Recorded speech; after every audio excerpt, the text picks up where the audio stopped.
We want कि छात्रों की बात सुनी जाए, क्योंकि अब पानी जो है सर से ऊपर से निकल चुका है। इस देश के लिए जहाँ किसान, चाहे हमारा एनवायरनमेंट हो, चाहे हमारे युवा हो, सभी परेशान हैं। और ये सरकार कोई भी बात जहाँ सुनने को तैयार नहीं है, कोई भी रिफॉर्म्स लाने को तैयार नहीं है। जहाँ बच्चे चाहते हैं कि फेयर एग्जामिनेशंस तो हो कम से कम, ये सरकार ना फेयर एग्जामिनेशंस ना फेयर इलेक्शंस के पक्ष में है। ये सरकार जो बैठी है स्कूलों को बंद कर रही है, यूनिवर्सिटी पर बुलडोजर चला रही है, पर्चे की चोरी कर रही है, पेपर लीक कर रही है। ये पेपर से लेकर मंदिर तक हर जगह चोरी करने वाली सरकार को उखाड़ फेंकना है और इस आंदोलन में हम युवाओं के साथ हैं। देखिए, जिस प्रकार से आज नौजवान, जो देश के छात्र, जो इस देश का भविष्य है, उनके साथ लाठीचार्ज हुई है। आज समाजवादी पार्टी के सांसदों का डेलीगेशन मिलने जा रहा है उन छात्रों से, और हम उनके इस आंदोलन में हम उनका समर्थन करते हैं। हमने संसद का अभी सत्र शुरू हुआ तो उसमें भी मजबूती से उनका पक्ष रखा है, और हम पूरी चाहते हैं कि सरकार अपनी हठधर्मी से हटे।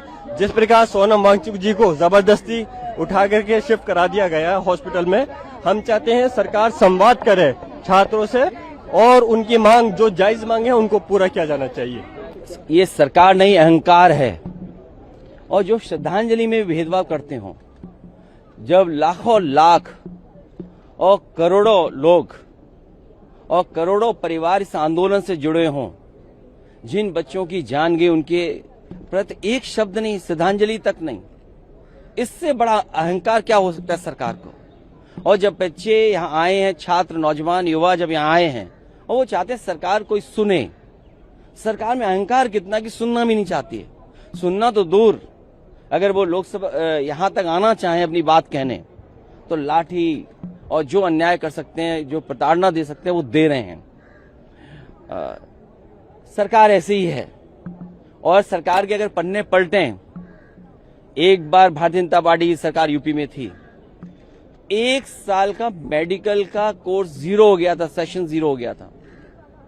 ये बीजेपी के लोग आज से नहीं घोटाला कर रहे हैं, इनकी हमेशा ये कोशिश रहती है घोटाला कर लें। और पेपर लीक में जितने लोग शामिल होते हैं वो भाजपाई हैं।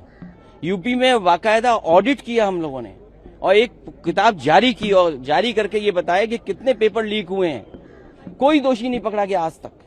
20 से ज्यादा पेपर लीक हुए हैं, लेकिन कोई भी दोषी नहीं पकड़ा गया। इसलिए नहीं पकड़ा गया क्योंकि बीजेपी के लोग उसमें शामिल रहे। और नौकरी न देना इसलिए भी सरकार करती क्योंकि आरक्षण देना पड़ेगा। अगर सरकारी नौकरी होगी तो आरक्षण देना पड़ेगा। ये भ्रष्टाचार नहीं कर पाएंगे, आउटसोर्स से करेंगे तो भ्रष्टाचार कर पाएंगे। जब नौकरी सरकारी मिलेगी तो बजट से पैसा जाएगा। दुख है कि आज लाठी चली है। मैं अपने युवा सांसदों से कहूंगा कि जिन बच्चों पर लाठी पड़ी है और जंतर मंतर पे अगर वो मिलने जाना चाहते हैं तो जाएं, मिल करके आएं और पार्टी का संदेश दें कि हम उनके साथ हैं। और नौकरी की चोरी नहीं है, बीजेपी सीसीसीसी है, चंदा चोरी, चढ़ावा चोरी। और सोचिए कि कहां पर चोरी हुई है। भगवान राम के मंदिर में, मर्यादा पुरुषोत्तम राम, प्रभु राम जी के यहाँ पर चोरी हो गई। कौन नहीं जानता? आपके चैनल नहीं जानते क्या? आप सब जानते हो चोरी हुई है और पकड़े गए हैं लोग। और कहीं तो ये लगता है कि दिल्ली वाले, लखनऊ वाले दिल्ली वालों को नीचा दिखाना चाहते हैं। क्या एसआईटी का गठन दिल्ली वालों से पूछ के हुआ था क्या? कहीं ऐसा लगता है क्योंकि दिल्ली वालों ने उसका उद्घाटन किया था, इसलिए लखनऊ वालों ने एसआईटी जांच करा करके अपने हाथ में चीजें रख ली। बड़ी मछली को बचाना चाहते हैं।